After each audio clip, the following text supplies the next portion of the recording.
আসসালামু আলাইকুম রহমতুল্লাহি ওবরাকাতু। আলহামদুলিল্লাহ ওয়াসসালাতু ওয়াসসালামু আলা রসুলিল্লাহ ওয়া আলা আলিহি ওয়া আসহাবিহি আজমাইন। রব্বি ইশরাহ লি সাদরি ওয়া ইয়াসসির লি আমরি ওয়াহলুল উকদাতাম মিন লিসানি ইয়াফকাহু কওলি। রব্বি জিদনি ইলমা, রব্বি জিদনি ইলমা, রব্বি জিদনি ইলমা। আলহামদুলিল্লাহ, মহান আল্লাহ সুবহানাহু ওয়া তাআলার দরবারে শুকরিয়া।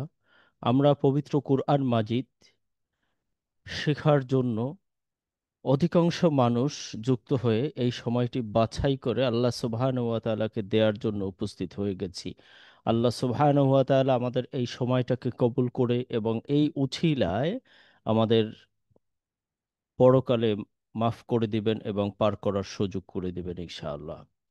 7 দিনে কুরআন শিখুন আজ চতুর্থ পাঠে তথা চতুর্থ দিনে আমরা উপস্থিত হয়েছি দারুল ইমান একাডেমির এই অনন্য আয়োজনে।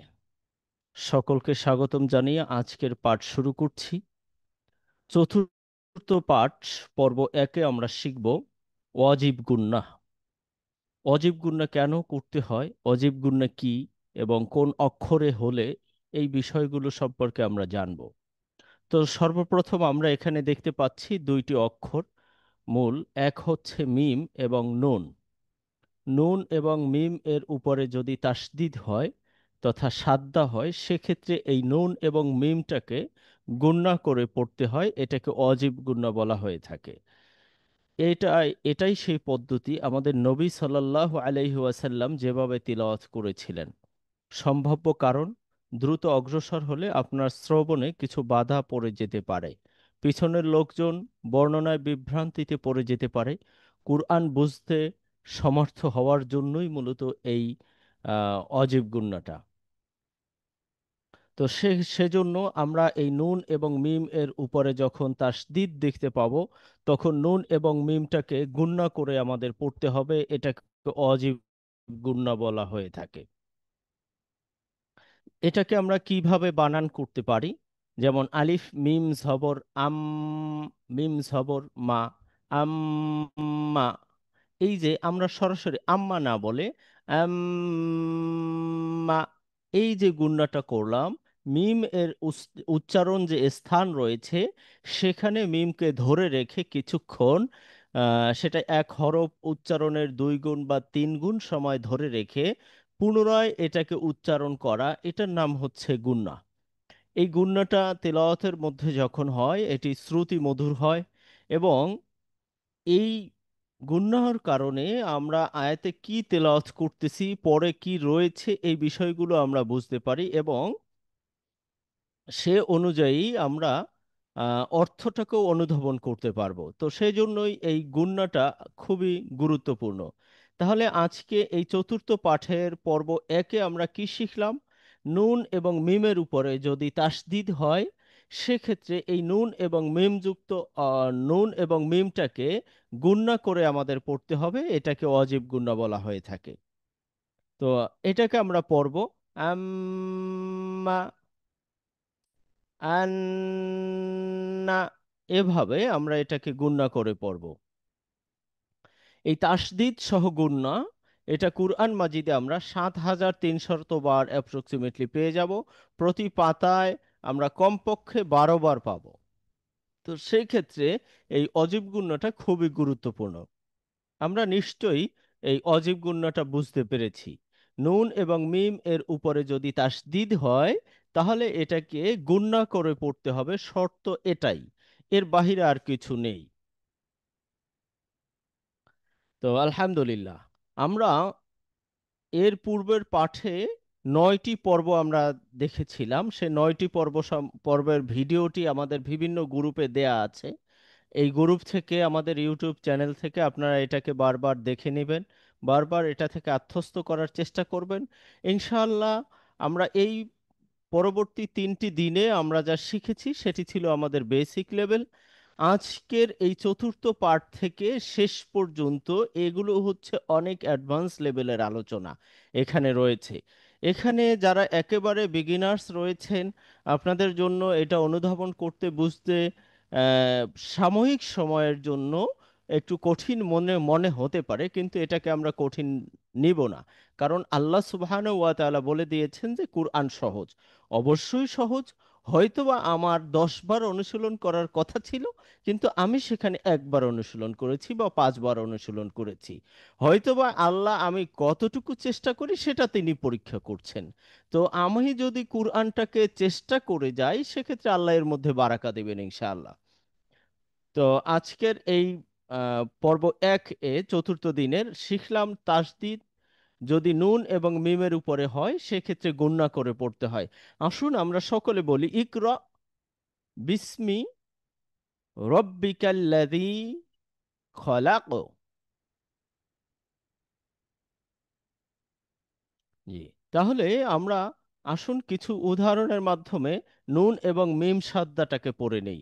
নুন এবং মিমের উপরে তাসদিদ হলে গুণনা করে পড়তে হয়। এটাকে অজীব গুণনা বলা হয়ে থাকে। আসলে অজীব গুণনা বলার কারণ হলো যে এই গুণনাগুলোতে আল্লাহ রসুল সাল্লাল্লাহু আলাইহি ওয়াসাল্লাম এভাবেই করেছেন। তিনি এটাকে ছাড়তেনই না। এই গুণনাটা করতেই হবে আমাদের।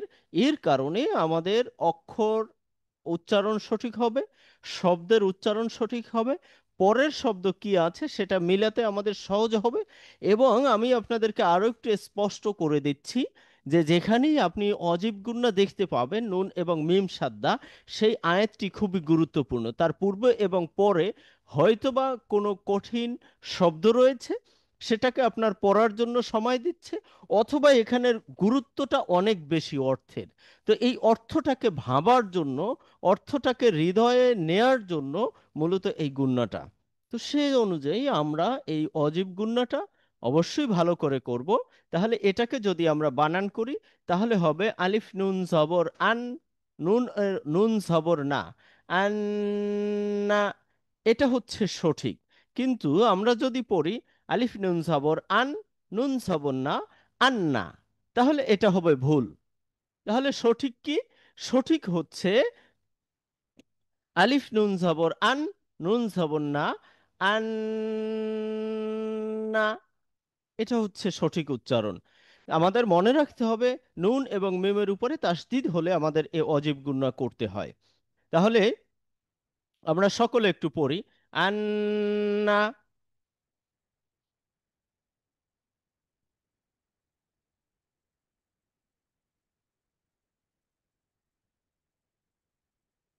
ইন্না,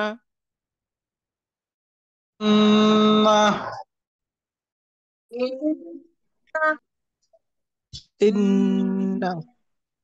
إن إن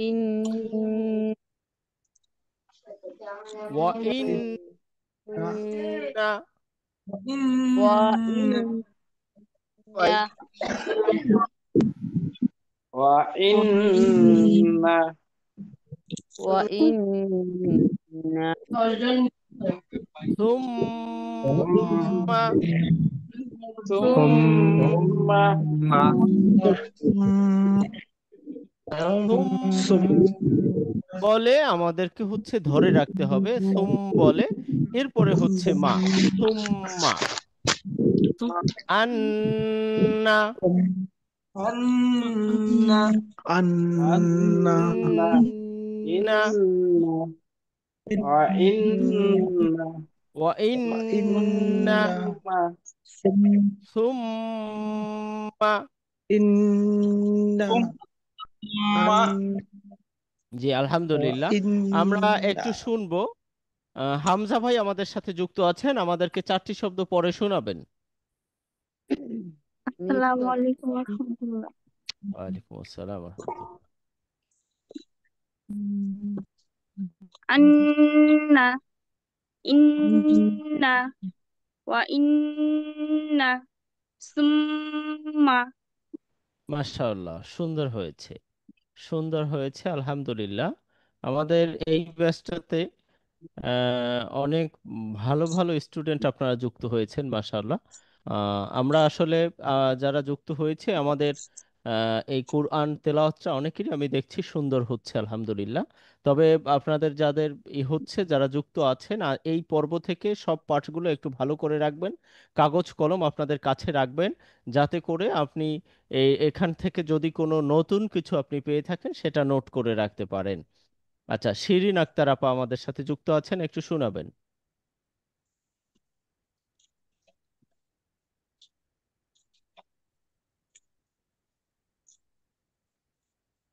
যে আমরা সামনে যাচ্ছি। নুন এবং মিম এর উপরে যদি তাসদিদ হয়, তাহলে নুন এবং মিম তাসদিদ যুক্ত অক্ষরটাকে গুণনা করে পড়তে হবে। এটা হচ্ছে অজীব গুণনা। এখানে যে শব্দটি এসেছে ফালাম,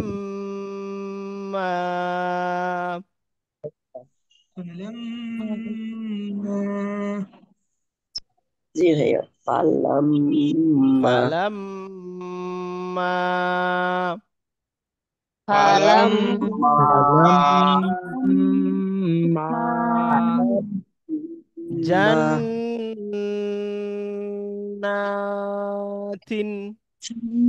জান্নাতিন হ্যাঁ, দেখুন, জান্নাতিন।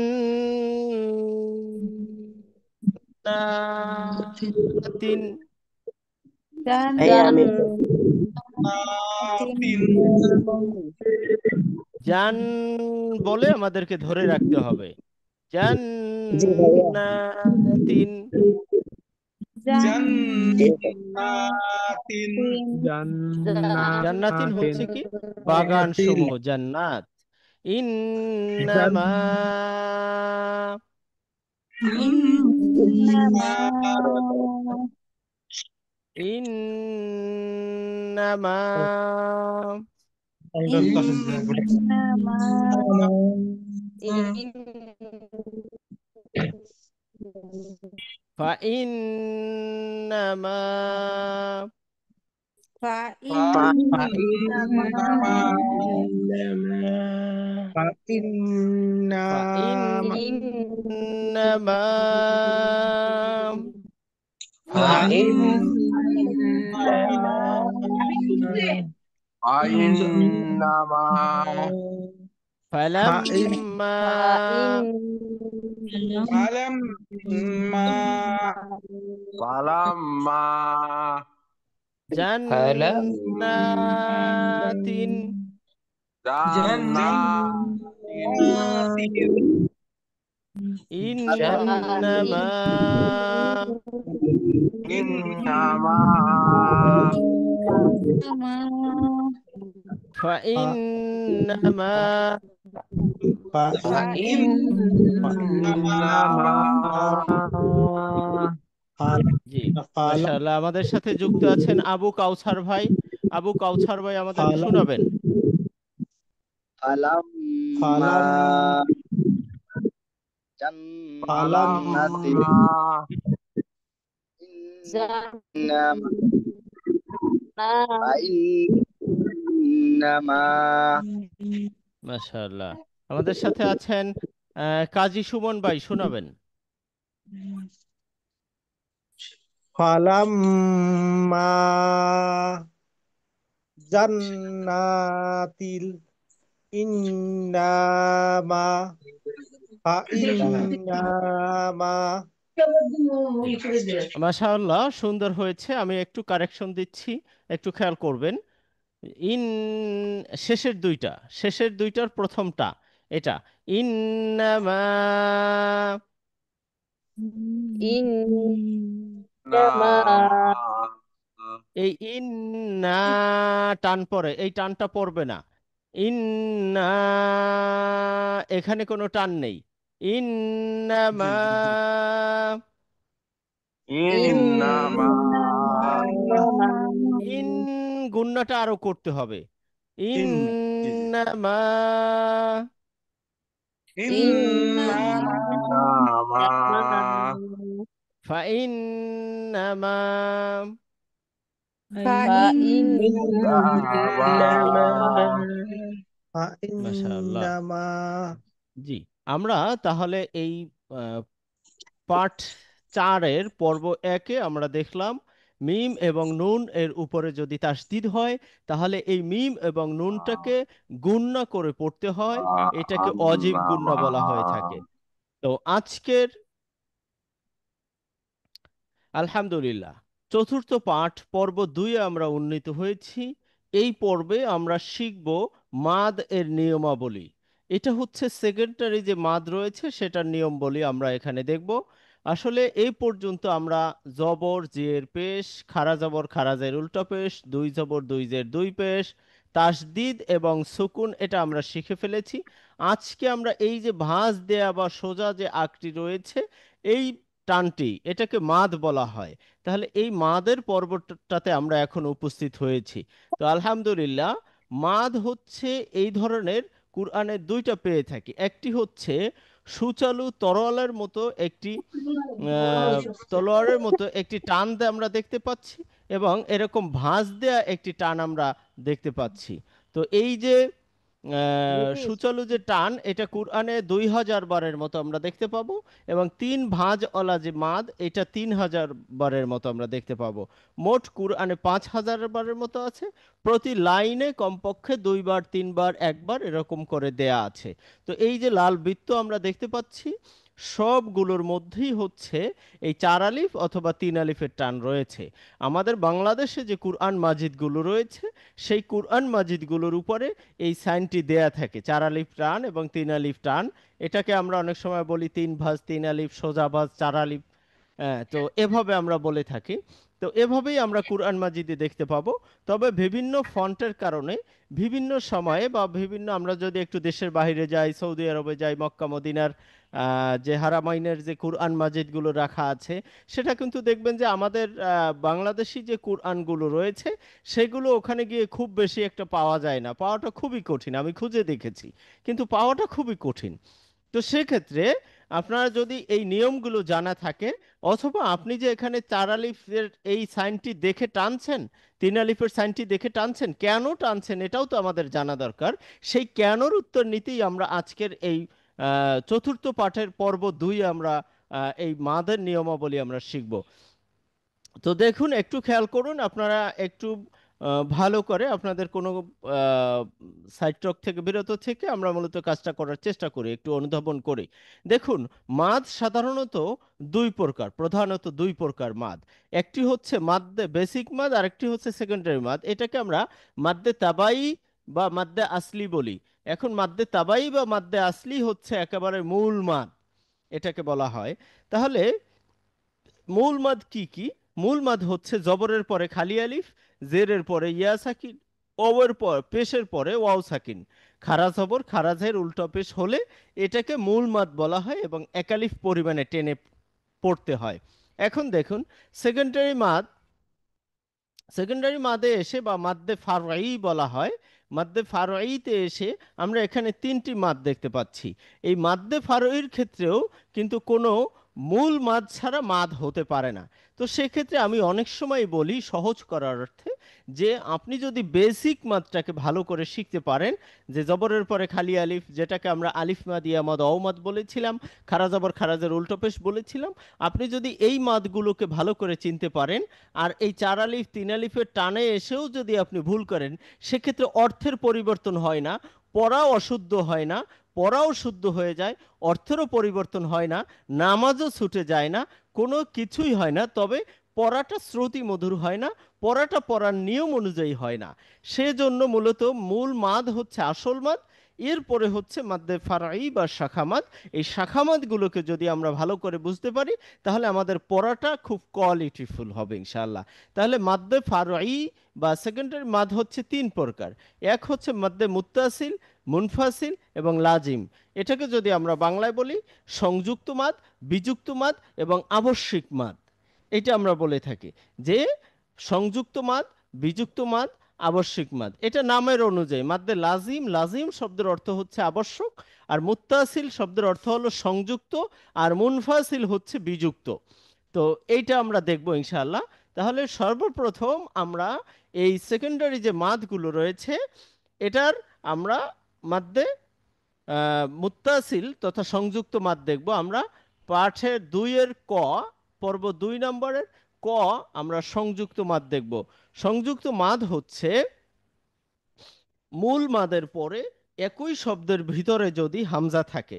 একটু ভালো করে খেয়াল করবেন যে সংযুক্ত মাদ বা মাদ্দে মুত্তাসিল কাকে বলা হয়ে থাকে, যে মূল মাদের পরে। এখানে দেখুন মূল মাদ কি, মূল মাদ হচ্ছে জিমের উপরে জবর, এটি হচ্ছে মূল মাদ। এই জবরের পরে খালি আলিফ আছে, তাহলে এই জবরের পরে খালি আলিফ থাকলে এটাকে আমরা মাদ্দে আসলি বা মূল মাদ বলছি বা আলিফ মাদ বলছি। তাহলে একই শব্দের মধ্যে মূল মাদের পরের অক্ষরটি যদি হামজা হয় তাহলে তাকে মাদ্দে মুত্তাসিল বলা হয়ে থাকে, এবং এই ক্ষেত্রে 4 আলিফ টেনে পড়তে হয়। তাহলে মূল মাদ কি কি? যেমন জবরের পরে খালি আলিফ, জেরের পরে ইয়া সাকিন, পেশের পরে ওয়াও সাকিন, এটি হচ্ছে মূল মাদ। এর পরেই যদি আপনার এরকম হামজা চলে আসে তাহলে এটাকে সংযুক্ত মাদ বা মাদ্দের মুত্তাসিল বলা হয়ে থাকে।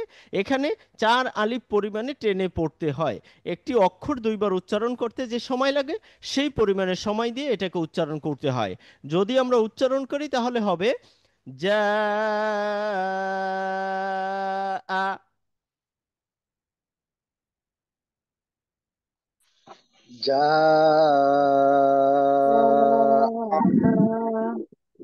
জি, মাদ কেন? রাসূল সাল্লাল্লাহু আলাইহি সাল্লাম এর এটি নিয়ম ছিল। সম্ভাব্য কারণ আল্লাহ সুবহানাহু ওয়া তাআলা ভালো জানেন। কারণ রাসূল এখানে এই জায়গাতে গুলোতে এভাবেই টেনে টেনে পড়েছেন। কেন পড়েছেন সেটার কোনো উত্তর নেই। তবে আমরা আলিফ মাদের ধ্বনিতে হামজা যেন বিলুপ্ত না হয়ে যায় সেই ক্ষেত্রে এই এখানে আমরা টানি, এটা আমরা বলতে পারি। এর মাধ্যমে অধিক গুরুত্ব প্রদান করা হয়। এখানেও যে শব্দটি রয়েছে এর আগে এবং পরে যে শব্দগুলো রয়েছে সে শব্দগুলো অনেক গুরুত্ব বহন করে, সেটা বোঝানোর জন্য আমরা এইটাকে মাদ্দে লাজিমটাকে মাদ্দে মুত্তাসিলটাকে আমরা টানতে পারি। এতে আপনি বিষয়ের উপরে ভেবে দেখার অধিক সময় পেয়ে থাকেন। দেখুন আমরা যে সময়গুলোতে টানছি এই সময়গুলোতে আপনি প্রত্যক্ষীকরণ, কল্পনা করা, অনুভব করা, পারস্পরিক ক্রিয়া প্রতিক্রিয়া, আল্লাহর নিকট কোনো কিছু চাওয়া, এগুলো মূলত আমরা চিন্তা ভাবনা করতে পারি। সেক্ষেত্রে আমরা এই মাদ্দে মুত্তাসিল বা অবশ্যই সংযুক্ত মাত্রাকে আমরা টেনে পড়ব। আসুন আমরা এবার বেশ কিছু উদাহরণের মাধ্যমে এই মাদ্দে মুত্তাসিলটাকে অনুশীলন করি। যা আ। যা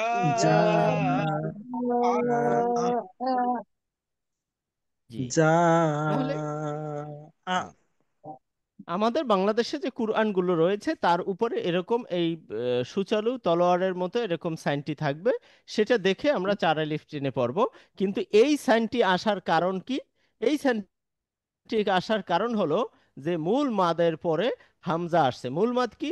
জবরের পরে খালি আলিফ আসছে, তাহলে জবরযুক্ত অক্ষরটাকে টেনে পড়তে হবে। এটাকে যেহেতু আলিফের জন্য আমরা টেনে পড়েছি তাই আমরা এটাকে আলিফ মাদ বলবো। এবং এই মূল মাদ তথা আলিফ মাদের পরে যদি একই শব্দের মধ্যে হামজা আসে সেক্ষেত্রে এই মূল মাদটাকে এক আলিফের জায়গায় 4 আলিফ টেনে পড়তে হয়। সা আ। সা আ মা মা ইন। ইন মা মা মা মা না in a. A terus a a ma জা আ। মা ইন। za a আমরা আমরা সকলেই এই 3টি অক্ষরকে দুইবার করে পড়ে ফেলি। শুরু থেকে এভাবে আমরা দুইবার করে পড়ে ফেলি প্রতিটি অক্ষরকে।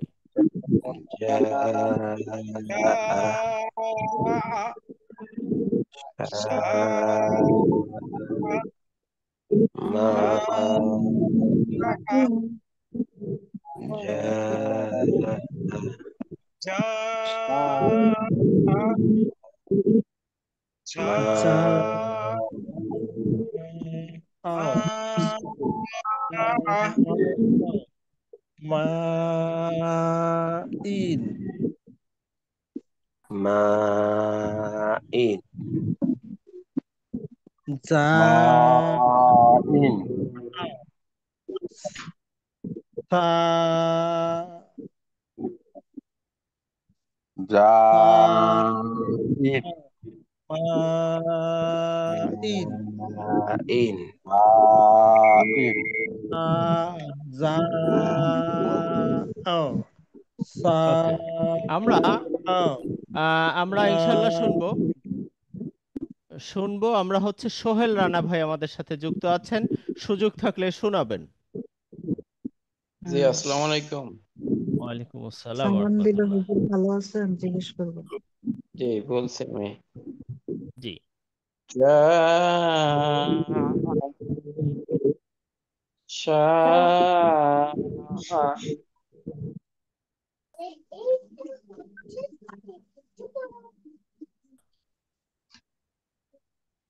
শেষের শব্দটি মাইন জি, মাশাআল্লাহ। জি, আমরা আমরা একটু জানতে চাচ্ছি এখানে যিনি আছেন, আমরা একটু দেখছি জিয়াউল হক ভাই আমাদের সাথে যুক্ত আছেন। আপনি যদি বলতেন যে এইখানে এই যে সাইনটি রয়েছে এই তলোয়ারের মতো বা একটি সোজা টান, এই টানটি কেন হয়েছে? জিয়াউল হক ভাই।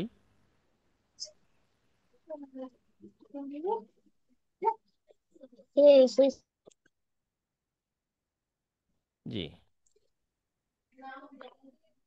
আবুল কালাম আজাদ ভাই আছেন, আপনি কি বলতে পারবেন যে আসলে কেন এই টানটি এখানে চলে আসছে, এই যে সোজা টানটি আসার কারণ কি? এখানে যে জি আমরা চার আলিফ টানলাম মূল এটার মাদের কারণ পরে কি? মূল মাদের জি, পরে হামজা অক্ষর আসছে, এই কারণে মাত হয়েছে। শব্দের মধ্যে থাকতে হবে না ভিন্ন শব্দে হলেও হবে? আর শব্দের মধ্যে থাকতে হবে, একই শব্দে। একই শব্দের মধ্যে। জি, মাশাআল্লাহ, মাশাআল্লাহ। জি, এই কথাটা খুবই গুরুত্বপূর্ণ, মনে রাখবেন। একটু পরে ভিন্ন শব্দের মধ্যেও আসবে, এরকম একটি নিয়ম আছে। জি, আলহামদুলিল্লাহ। আমরা চতুর্থ পাঠ পর্ব জি 3-এ আমরা উন্নীত হয়েছি। এখানে আমরা শিখব মাদের নিয়মাবলীর এই মাদ্দে লাজিম, এই মাদটি আমরা শিখব ইনশাআল্লাহ। মাদ্দে লাজিম, লাজিম শব্দের অর্থ হচ্ছে আবশ্যিক মাদ বা অবশ্যই করণীয়। এই মাদ্দে লাজিমের উপরে এরকম একটি সোজা টান থাকে, মাদ্দে লাজিমের উপরেও। যেমন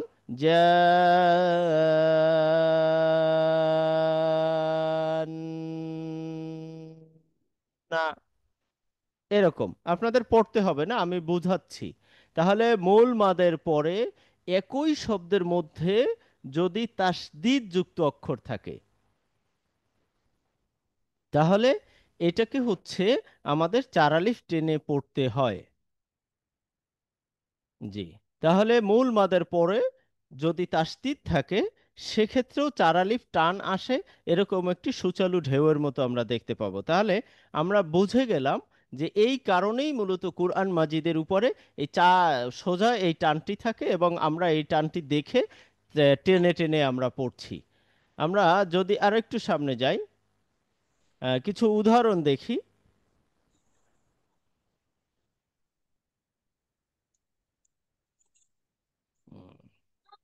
যেমন জানুন,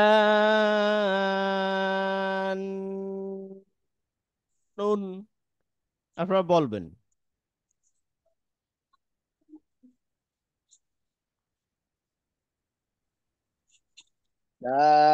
এখানে দেখুন, এই এই নুনের উপরে দুই পেশ, এই যে সাইনটি আছে এটি হচ্ছে দুই পেশ। জান নুন, নুন দুই পেশ। এবার এবার এবার যদি আমরা বলি যে মূল মাদের পরে তাসদিদ এসেছে, তাসদিদ এবং সুকুন হলে এই চার আলিফ টেনে পড়তে হয়, তাহলে এখানে তাসদিদ এসেছে মূল মাদের পরে, তাহলে এই মূল মাদটাকে এক আলিফের জায়গায় চার আলিফ পাঁচ আলিফ পরিমাণে টেনে পড়তে হবে। এবং এই নুনের উপরে যে তাসদিদ চলে আসছে যার কারণে এটাকে অজীব গুণনাও করতে হবে। তাহলে এখানে তিনটা নিয়ম আছে।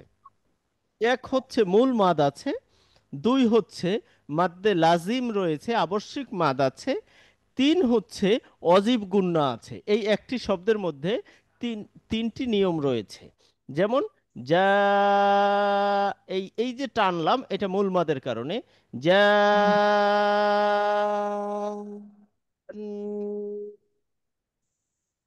নুন বলবেন আপনারা। জানুন।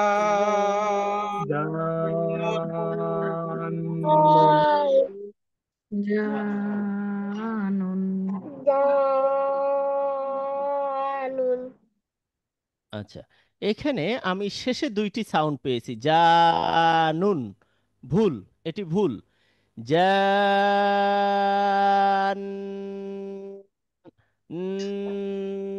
এই নুনটার অজীব গুণনা তো করতে হবে আমাদের। এই যে যা টেনে আবার জান নুন, এই যে আমরা টানটা দিলাম। জানু। জি, এইবার ঠিক আছে, এবার ঠিক আছে। আপনি কে বলেছেন, যদি আমার সামনে নামটি আসেনি? ফাতেমা। ফাতেমা। দিদি আমি ফাতেমা বলছি। ফাতেমা, জি আপা, জি। এরপরে আমরা একটু, হুমায়ুন ভাই যুক্ত আছেন, একটু শোনাবেন। আসসালামু আলাইকুম। ওয়ালাইকুম আসসালাম ওয়া রাহমাতুল্লাহ। জান্নুন। জি, এই অজীব গুণনাটা আরেকটু ধরে রাখবেন। তাহলে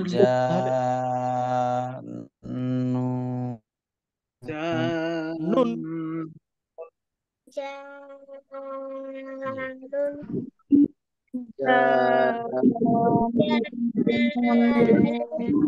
এবার দেখুন, এখানে দেখুন মূল মাদের পরের যদি তা সুকুন আসে, আমরা দেখলাম কি তাসদিদ আসলে এই 4 আলিফের সাইনটি আসে, কিন্তু যদি সুকুনও আসে তাহলেও 4 আলিফের সাইন চলে আসে। তখনও এটাকে এরকম একটি সাইন থেকে 4 আলিফ টেনে আমাদের পড়তে হবে। তাহলে এখানে মূল মাদ কি আসছে? আলিফের উপরে খাড়া জবর আসছে। তাহলে খাড়া জবরটাও হচ্ছে একটা মূল মাদ। আলিফ মাদ, ইয়া মাদ, অ মাদ, খাড়া জবর, খারাজের উল্টো পেশ, এই 6টি হচ্ছে মূল মাদ। তাহলে এই আলিফ খাড়া জবর পরে লামটার উপরে আবার সুকুন চলে আসছে, সেই জন্য এখানে এই সাইনটি এসেছে। তাহলে এটাকেও আমাদের 4 আলিফ টেনে পড়তে হবে। আমি পড়ছি, আপনারা মনোযোগের সাথে শুনবেন। আল আনা পড়বেন। আল্লাহ আনা। জি জি, হ্যাঁ,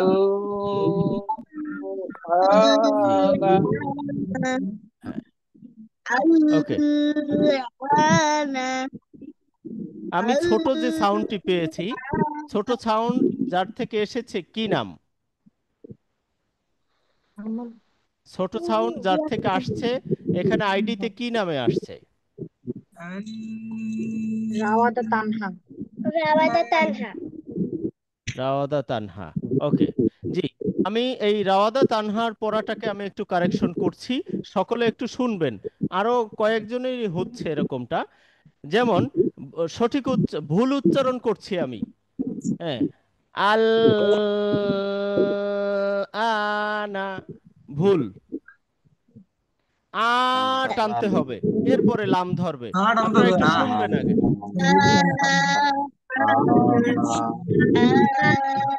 আলিফটা টানতে হবে। আল আনা আল। আল আনা। জি, হুম। রাওয়াদা তানহা আমাদেরকে শোনাবে। রাওয়াদা তানহা।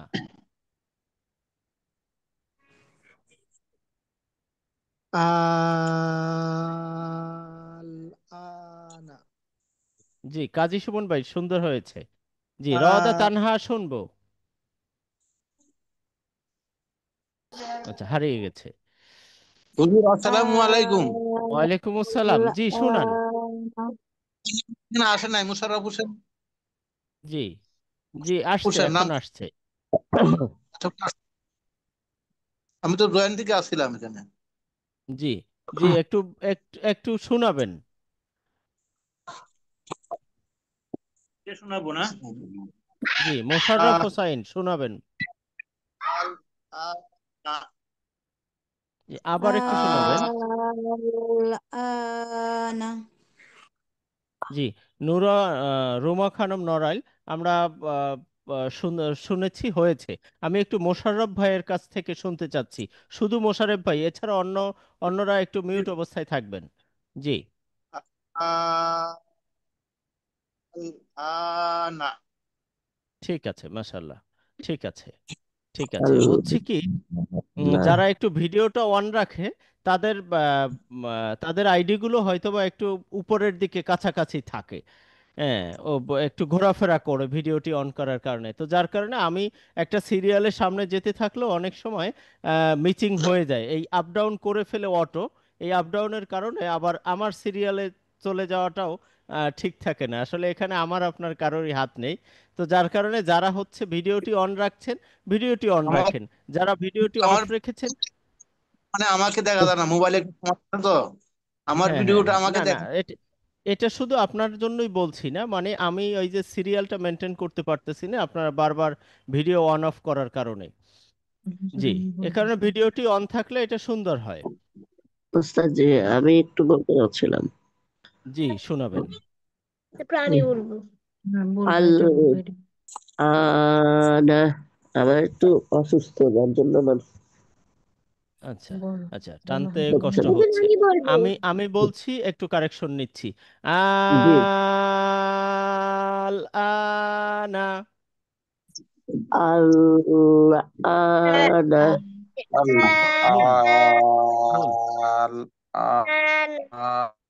আল টানতে হবে, আল আল টানতে হবে। আল আনা জি, আমাদের সাথে শহীদ হোসেন ভাই যুক্ত আছেন। শহীদ হোসেন ভাই যুক্ত আছেন, আমাদেরকে একটু শোনাবেন পড়াটা। শহীদ হোসেন ভাই। আল-আনা মাশাআল্লাহ, মাশাআল্লাহ, শহীদ হোসেন ভাই পড়াটা সুন্দর হয়েছে। জি, আমরা সামনের শব্দে যাচ্ছি, একটু বড় শব্দ। আতু হাজুনি।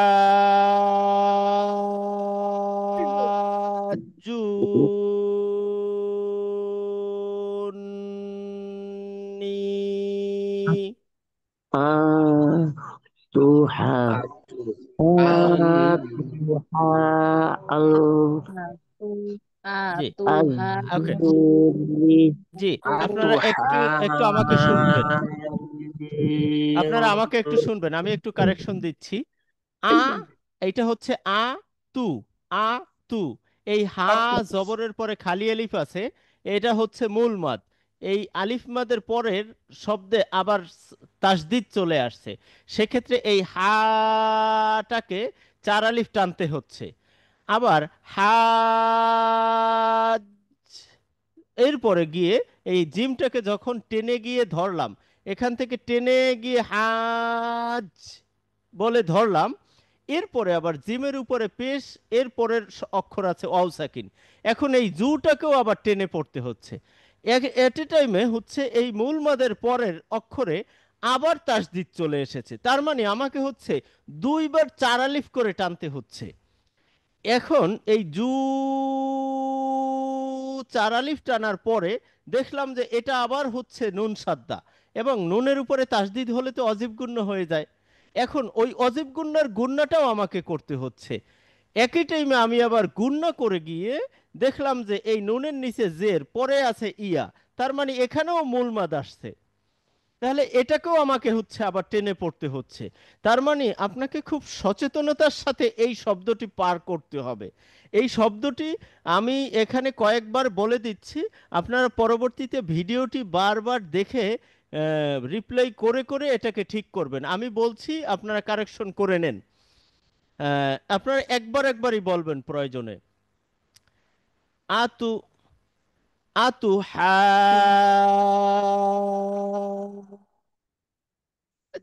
জুনি।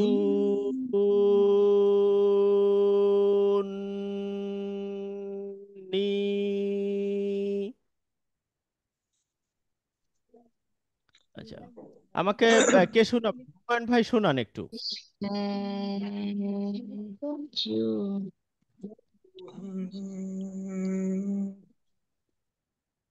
জি, আবু কাউসার ভাই আমাদের সাথে যুক্ত আছেন, শোনাবেন।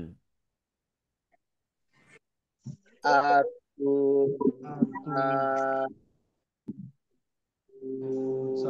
আতুনি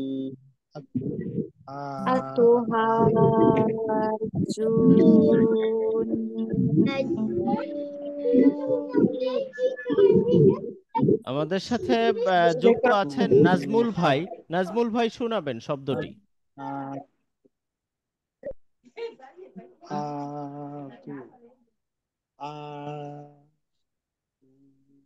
জি, এই শব্দটা পরবর্তী পঞ্চম দিনে আমরা ইনশাল্লাহ এই শব্দটি আবার পড়ব। আমি দুইবার বলে দিচ্ছি আপনাদেরকে, যাতে করে ভিডিওতে গিয়ে একটু পিছনে টেনে এই শব্দটাকে আপনারা বারবার পড়তে পারেন। যার এই শব্দটি পড়া হয়ে যাবে তার কখনো এই মূল মাদ এবং এই আলিফ মাদ অজীব গুন্না এটাতে আর তার ভুল হওয়ার সম্ভাবনা থাকে না।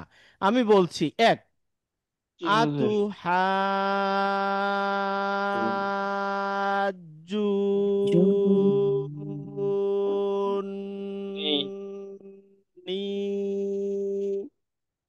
দুই, আতু হাজুনি।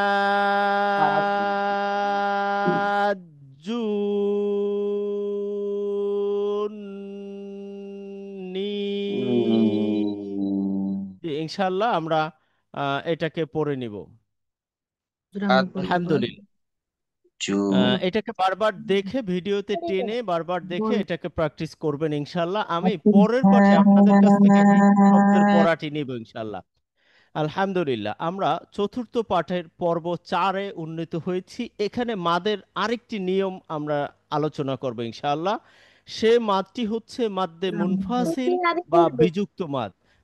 মাদ্দে মুনফাসিল বা বিযুক্ত মাদ কাকে বলা হয়ে থাকে তা আমরা ইনশাআল্লাহ এখানে দেখব। আমরা কুরআন মাজিদ পড়তে গিয়ে বিভিন্ন জায়গাতে দেখতে পাচ্ছি কখনো কখনো শব্দের উপরে বা অক্ষরের উপরে এরকম 3 ভাঁজের একটি সাইন আমরা দেখতে পাচ্ছি। এই সাইনটিকে আমরা 3 আলিফের মাদ বলে থাকি। তো এই মাদটা বা এই সাইনটি কখন আসে এবং কখন হয়? এটি হচ্ছে মূল মাদের পরে ভিন্ন শব্দের শুরুতে যদি হামজা থাকে। আমি আবার বলছি, মূল মাদের পরে শব্দের শুরুতে যদি হামজা থাকে বা আলিফ এবং হামজা তো একই বিষয়, তাহলে এখানে মূল মাদ কি? মূল মাদ হচ্ছে জবরের পরে খালি আলিফ আসছে, এটাকে আমরা মূল মাদ বলছি।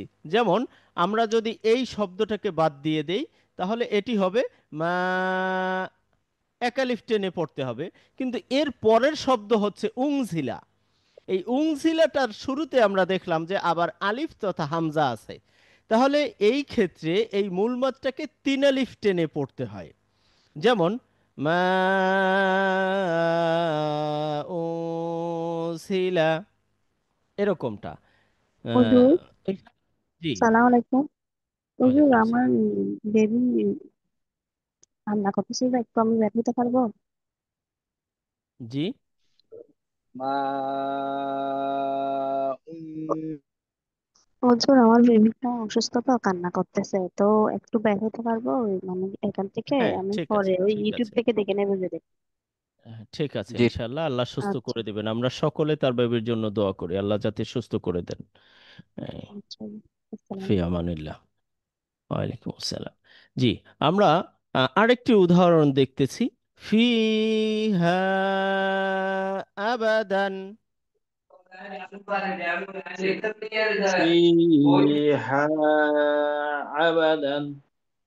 فيها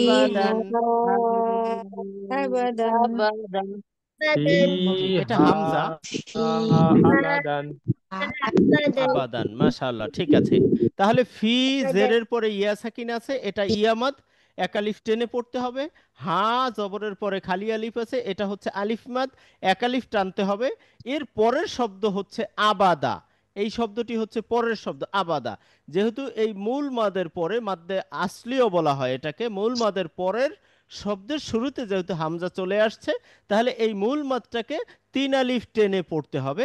এটাকে মাদ্দে মুনফাসিল বলা হয়ে থাকে, বা বিযুক্ত মাদ আমরা বলছি। মুনফাসিল মানে হচ্ছে পৃথক হওয়া। ফিহা আবাদান, فيها أبدا মাশাআল্লাহ। বিমা উনসিলা, بما بما أنزل أنزل بما জি। أنزل ইয়া আইয়ুহান নাসু, يا يا أيها أيها الناس ফিহা আবাদা, আবাদান, فيها أبدا বিমা উনসিলা। بما بما أنزل এখানে আমি আপনাদের একটু মনে করিয়ে দিচ্ছি। দেখুন, এখানে বিমা উনসিলা গুণনা করেছি। আসলে এই গুণনা করাটাকে ইকফা বলা হয়ে থাকে। ইনশাআল্লাহ পরবর্তী পাঠে আমরা এই ইকফার নিয়মটি আমরা দেখব ইনশাআল্লাহ। তো আজকে আমরা গুণনা করে পড়লাম এই যে এখানে বাকি না ইনশাআল্লাহ। ইনশাআল্লাহ আলহামদুলিল্লাহ, চতুর্থ পাঠ পর্ব 3-এ আমরা আহ, আছি। এটা পর্ব বোধহয় 4 হবে, পর্ব 4, 5। জি, দুঃখিত। আলহামদুলিল্লাহ, আমরা চতুর্থ পাঠের পর্ব 5-এ আমরা উন্নীত হয়েছি। এখানে আমরা শিখব হুরুফে মুকাত্তাত বা বিচ্ছিন্ন বর্ণসমূহ। এই বিচ্ছিন্ন বর্ণসমূহ কি, কিভাবে পড়তে হয়, এবং কাকে আমরা হুরুফুল মুকাত্তাত বা বিচ্ছিন্ন বর্ণ বলছি, আমরা ইনশাআল্লাহ সেটা আপনাদের সাথে আলোচনা করছি। আমরা সকলে একটু দীর্ঘশ্বাস নিয়ে নেই। জি। বিচ্ছিন্ন অক্ষরসমূহ হচ্ছে হুরুফে মুকাত্তাত বলা হয়ে থাকে। আমরা কুরআন মাজিদ পড়তে গিয়ে কখনো কখনো বেশ কিছু সূরার শুরুতে এরকম অক্ষর দেখতে পাচ্ছি কোনো জবর জের পেশ নেই। কখনো খাড়া জবর আছে, কখনো 4 আলিফের সাইন আছে, কখনো 3 আলিফের সাইন আছে, কখনো সাকিন আছে, কখনো তাসদিদ আছে। এই যে অক্ষরগুলো আছে, এই বা শব্দগুলো আছে, এগুলোর কোনো অর্থ কেউই জানে না, এবং এটাকে হুরুফুল মুকাত্তাত বলা হয়ে থাকে। মুকাত্তাত মানে হচ্ছে কাটা কাটা, মানে বিচ্ছিন্ন অক্ষরসমূহ। যেমন আমরা পড়ছি ইয়াসিন, আলিফ লাম মিম র। এই যে টেনে টেনে পড়তে হয়, এটারও নিয়ম আছে। একমাত্র আল্লাহ তাআলাই এই বিচ্ছিন্ন অক্ষরের অক্ষরের অর্থসমূহ আল্লাহ ভালো জানেন। যেখানেই মাদের নির্দেশ আছে কেবল টান দিবেন, এটি খুবই সহজ ইনশাআল্লাহ। বিচ্ছিন্ন কুরআন খুবই আশ্চর্যজনক এবং খুবই কৌতূহল উদ্দীপক একটি বিষয়। যদি আমরা এটাকে গবেষণা করতে পারি, যদি আমরা এটাকে চিন্তা করতে পারি, 14টি সেট আছে। এই যে বিচ্ছিন্ন বর্ণসমূহ হচ্ছে 14টি। যেমন ইয়াসিন একটি, তহা একটি, হামিম একটি, আইন সিন কফ মিলে একটি। এরকম মোট 14টি বিচ্ছিন্ন অক্ষরের সেট রয়েছে। কুরআনের মধ্যে এগুলো 29 বার দৃষ্ট হয়েছে, মানে 29 বার এসেছে। আরবি ভাষায় অক্ষরের সংখ্যাও 29টি। সূরা আল ফাত এর 29 নং আয়াতের 29টি অক্ষরই রয়েছে। আমাদের যে আরবি ভাষার আলিফ বা তা সা জিম হা খ আছে, এই 29টি অক্ষর সূরা আল ফাতহের 29 নং আয়াতে রয়েছে। আপনারা দেখবেন যে এই মিরাকেলটা মিলে গিয়েছে। এখানে বিশেষ করে নোমান আলী খান, আপনারা যারা জানেন, নোমান আলী খানের ভালো আলোচনা রয়েছে এই সূরা আল ফাতহের 29 নং আয়াতের উপরে। আপনারা যারা একটু অনলাইনের সাথে ভালো যুক্ত আছেন, আপনারা সার্চ করে ইউটিউবে বা গুগলে আপনারা নোমান আলী খানের ভিডিওগুলো দেখতে পারেন, এবং সেখানে দেখবেন সূরা আল ফাত এর 29 নং আয়াতের 29টি অক্ষর যে এসেছে, এটার উনি খুব সুন্দর একটি ব্যাখ্যা করেছেন ইনশাআল্লাহ। আলহামদুলিল্লাহ। তো আমরা সেখান থেকে এই ব্যাখ্যাটি আমরা জেনে নেব ইনশাআল্লাহ। বিচ্ছিন্ন অক্ষরের বেশ কিছু অক্ষর আমরা আজকে অনুশীলন করে এই পাঠ শেষ করব ইনশাআল্লাহ। পরবর্তী পঞ্চম দিনে আমরা মূলত পিছনে যা পড়েছি তার একটি রিভিশন হবে। অনেকেই মনে করছেন যে না আমরা তো এখান থেকে পড়ে গেলাম, আমাদের মনে হয় মনে নেই এরকমটা। তো সেক্ষেত্রে আমরা পরবর্তী যে পাঠ হবে সেখানে পূর্বের পাঠের যা পড়েছি সবগুলোরই ছোটোখাটো একটি রিভিশন হবে এবং সেই রিভিশনটি আমাদের খুব কাজে আসবে। বিচ্ছিন্ন অক্ষরের 5টি শব্দ আমরা আজকে অনুশীলন করব ইনশাআল্লাহ। তাহলে আমরা বলি সদ, صاد صاد কফ,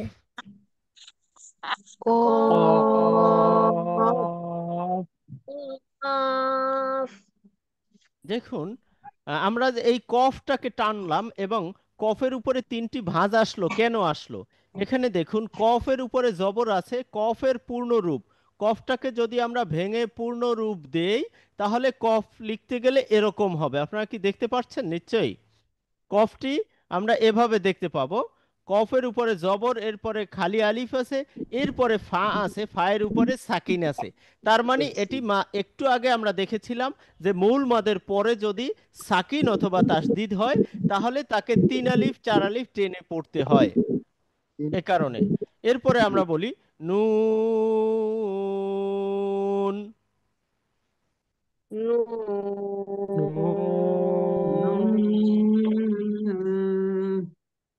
صاد،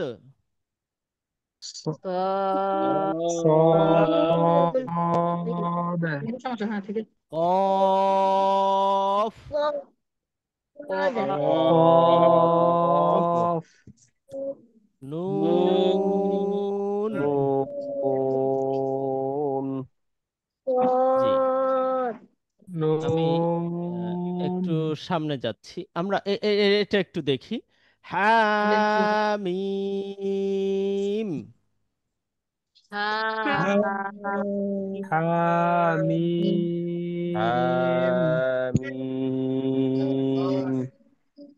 আলিফ লাম মিম, ألف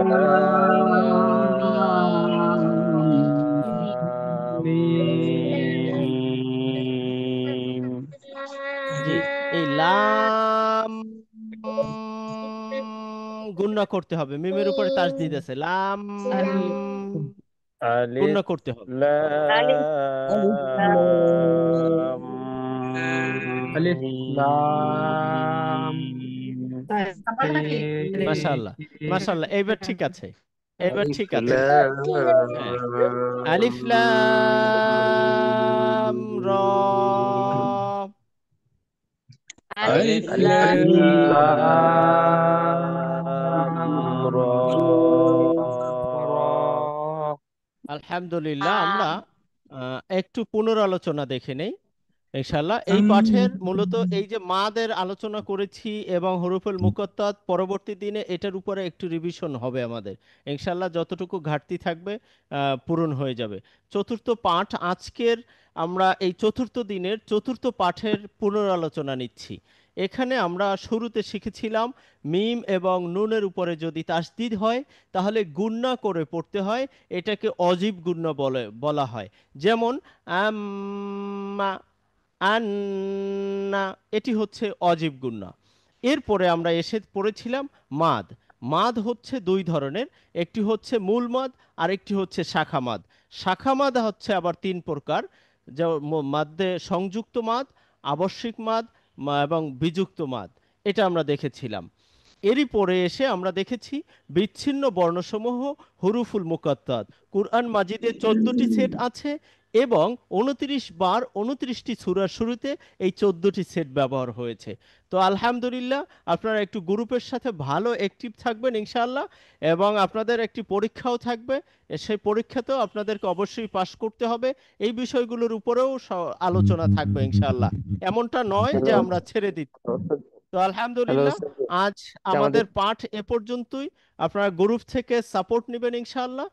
যে কোনো বিষয় জানার থাকলে গ্রুপে শেয়ার করবেন, এবং আজকের পাঠ যেহেতু গুরুত্বপূর্ণ, এর স্ক্রিনশটগুলো আপনাদেরকে আমরা গ্রুপে দিয়ে দিচ্ছি। আগামীকাল এটার স্ক্রিনশট পেয়ে যাবেন ইনশাআল্লাহ, আমি দিয়ে দেবো ইনশাআল্লাহ। তো আজ উস্তাদজি আমাদের এখানেই ক্লাসটি শেষ করছি। সুবহানাকা আল্লাহুম্মা ওয়া বিহামদিকা নাশহাদু আল্লা ইলাহা ইল্লা আনতা নাস্তাগফিরুকা ওয়া নাতুবু ইলাইক। আসসালামু আলাইকুম ওয়া রাহমাতুল্লাহি ওয়া বারাকাতুহু।